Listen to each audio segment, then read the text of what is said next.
Alright, it's been a couple of days here. I've had rainy weather, paint issues, and among other things that I don't really care to go into right now. You have to forgive me if I'm not very talkative or if I don't sound very enthusiastic. I have a terrible, terrible sinus headache.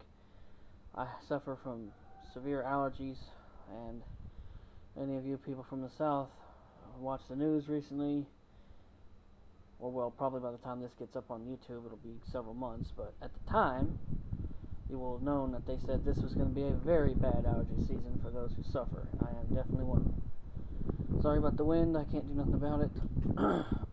I'll get you caught up. Long story short, I got the steering wheel, column, all that put back together. I may have shown that already, I don't remember. I got the faceplate or the front license plate bezel. I have the front bezel for the instrument cluster put in there. I don't have my new one put in yet because we're not quite ready for that. We're just going to keep the old one for now. We'll put the new one in there when we have time and get everything ready. We repacked the bearings on both hubs, and we put the passenger side on one. I did that as a test, and now my dad told me how to do the second one. So I'm going to show you how to do the second one. I'm going to try to explain it as I go along. But first things first, I need to put the backing plate that we just painted on there. And I'm going to do that first. So let's get to that.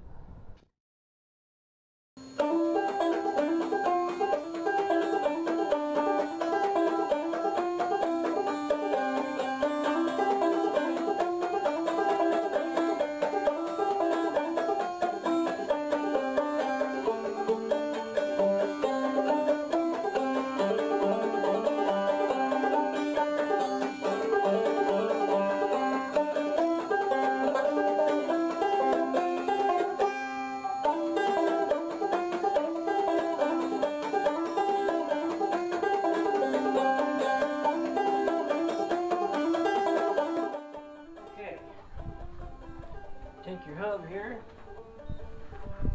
Well, it might be a good idea to have yourself a rubber glove, or if you want to just use your hand, that's fine. Make sure this little bearing don't fall out in the dirt. That's a big problem, especially when you got to re-clean it. Push it back there.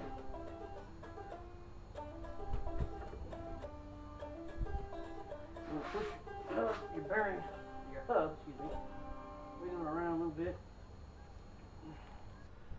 As soon as I can get down and reach the darn thing.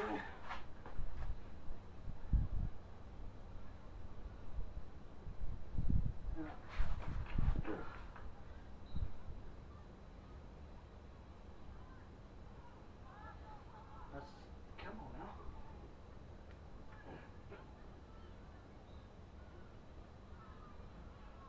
Well, maybe I do want this little bearing to come out there.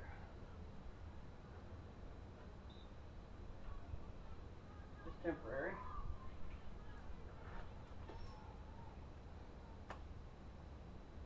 No dirt on that, so it's alright.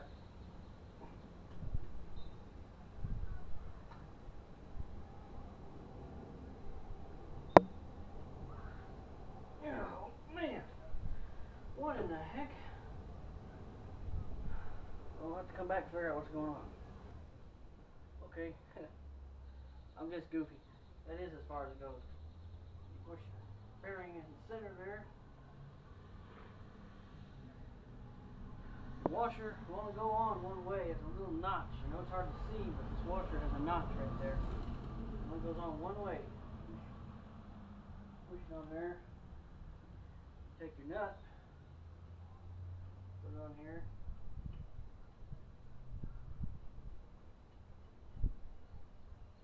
Two things I hate about working on cars: grease and transmission fluid. I can handle oil, but the smell of transmission fluid, ugh. And grease is just nasty.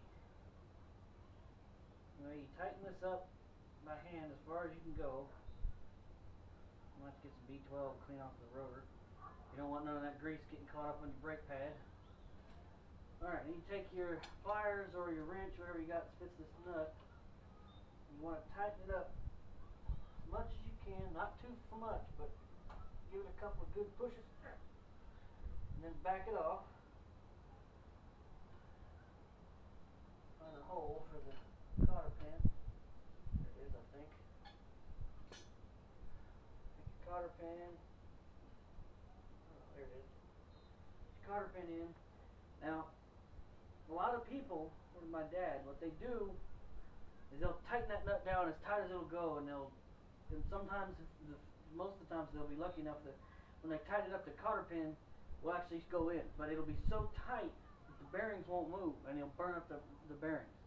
What you have to do is tighten it down as far as it'll go to seed the bearing, and it's a seal. Then you back it off, one rotation, half rotation, however many it takes. I'm going to go ahead and take this off, because you want to have a little bit of play in the wheel. I feel like I got some play. You don't need a ton, you just need a little bit. I think that's enough, but I'm going to back it off a little bit and then try again. Pop it back out. Let's do it with my hand. Alright. Come here.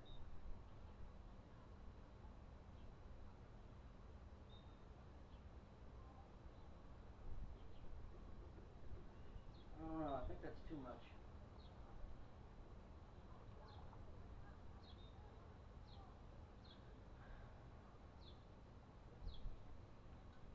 I'm going to double check with the one on the opposite side right quick and find out.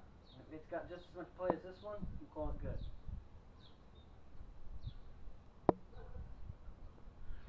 I'm going to call that good.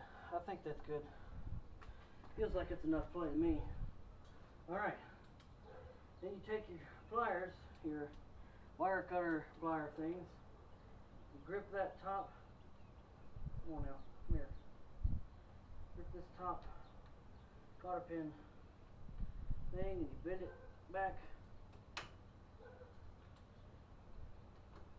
Bring it back against the shaft. Cut off a little bit.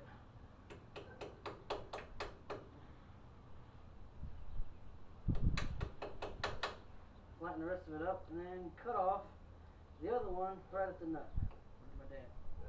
No pun intended. There you go. That's on there. Last but not least, where the heck I put it? Where is it? There it is. Our shiny, de-rustified new cap. That's not new, but it's clean. It's de-rustified. I won't patent that word, I swear. Actually, I may have heard it from Rpeeks. I don't remember. To be honest. No. One thing my dad said, if you want to keep this looking good, hit the edges of this. Now, I'm not very good at that, so I'm going to try my best here. Rotate it. Ow! Crush your finger in the process. Rotate it. Try not to crush your finger the second time.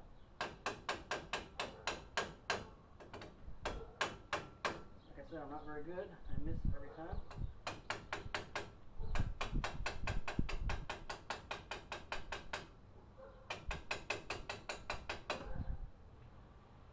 And there you have it.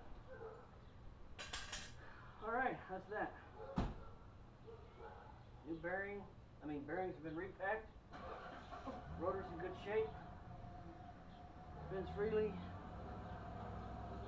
There's my neighbor.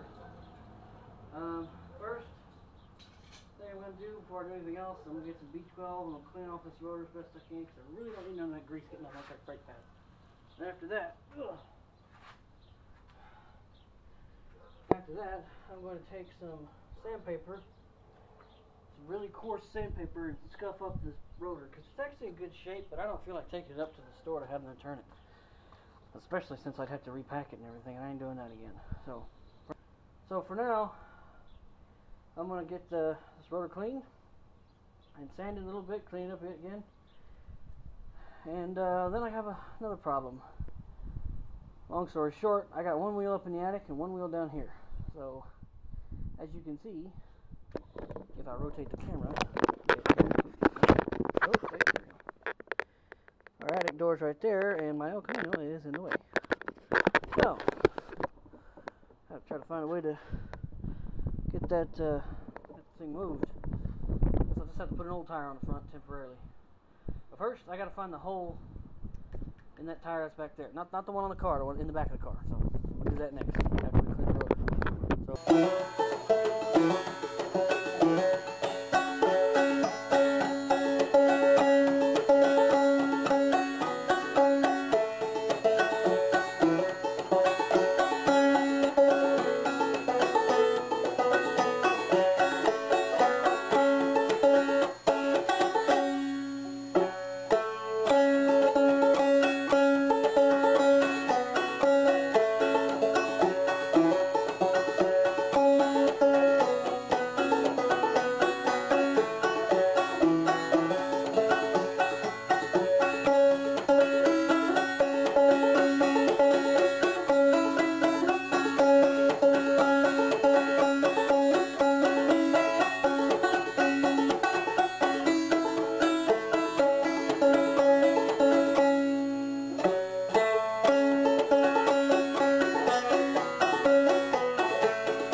Okay, ran into a couple of problems.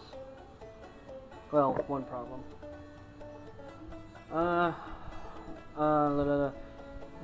Like I said before, one of the wheels, the new wheels we've got, is leaking. It was flat, and it should have been aired up like the other two in the back there.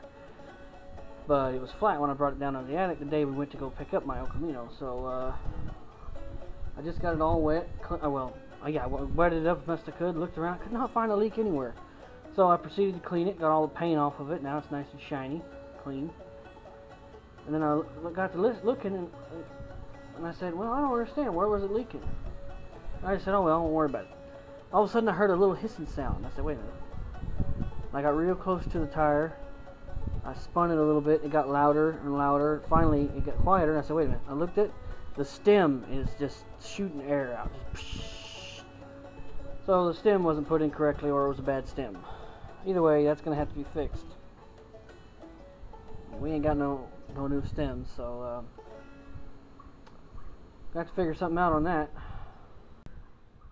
Alright, in the meantime, we'll put this old tire on there for now, so we can put it down, roll it forward, get the other one out of the attic, check it, make sure it's not leaking, and fill it with air, and jack it back up. That's what I'm going to end up doing, is putting this one on the other side after we roll it forward. But not today, I'll do this tomorrow. Because we're gonna put the new one on this side. I mean the one up in the attic on this side, and we'll take this one here, this old one, and I'll put it on the opposite side. Whoa, no you don't.